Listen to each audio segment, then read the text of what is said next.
ibabalik ko ay masaksihan natin ang isang maiksing dula na agad sa inyo ng mga ilan kababaihan ng GMA Alliance Church.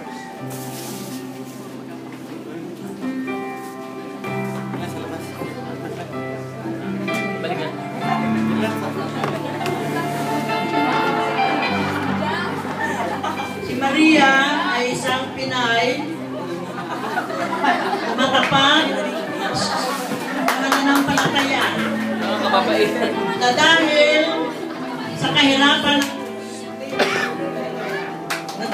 kahirapan ng buhay sa Pinas ay pumunta sa Hong Kong upang magtrabaho bilang isang dilit. Siya ay nakapunta sa isang pamilyang Yangtze na may 3 anak na babae.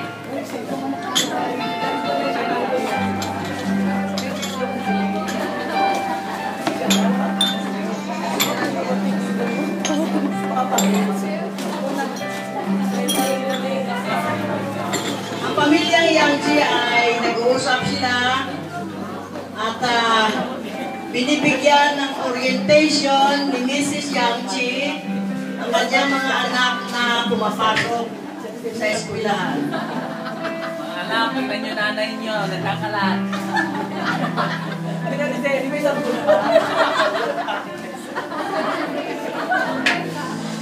Okay, Mrs. Yangtze.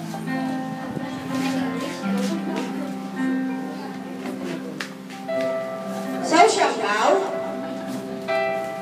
Siomay. Ni hao? Ni hao ba? Maria, pasok na. Ni hao ma? Ni hao. Maria, ito ang nasi Naji and Paan. Ito, Mr. Wang Lu. Pogi, no? Mr. Wanggu. Mr. Wang. Maria, ikaw meron dito ang 4 na L. Dito ang aming ahay. Alam mo na kung ano yun. Isalot. Sige. Sila, pasok school. 3. Wala mo na boyfriend, ha? Bawal pa. Maria, ako, bawal pets. Ako, legal wife. Alam mo yan.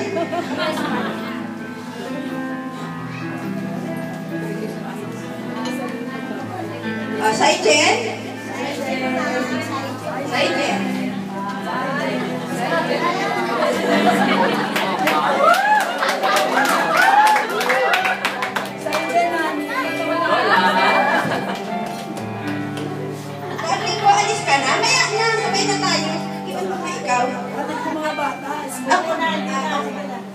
Stay mo na ikaw. Pakilala ko sa'yo, Maria. Maria, tulad sabi ko, ako legal wife.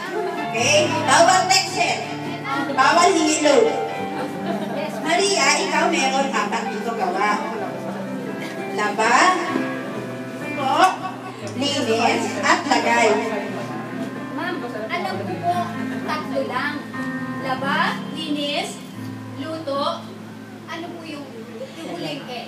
Lagay ka doon pagkaya ang aming Diyos, Buddha. Kanin, lukaw, tokwa, tsaka bulaklak. Oh, yes. Ayos ba? Yes, ma'am. Sige. Lagay na ikaw, Ines, ha? Sige, pasok na kami. Goodbye, sir. Okay.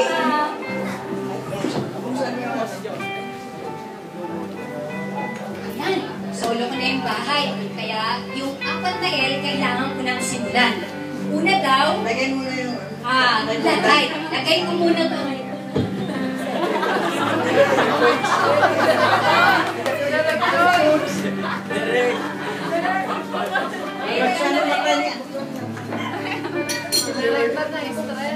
Buddha, napag-aralan ko rin sa Bible namin na submit to all authority. Kaya sundin ko yung amo ko. ito, alay ko sa'yo, bulaklak. Ha?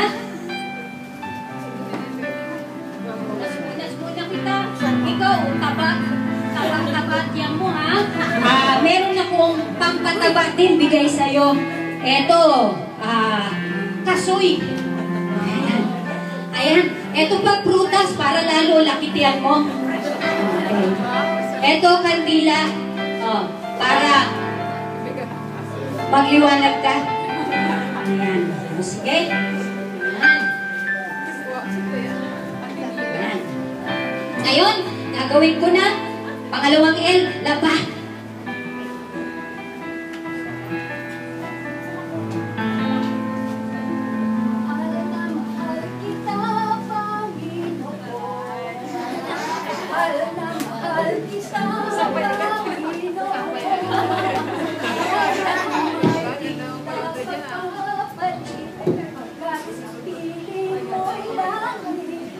Mahal na mahal kita.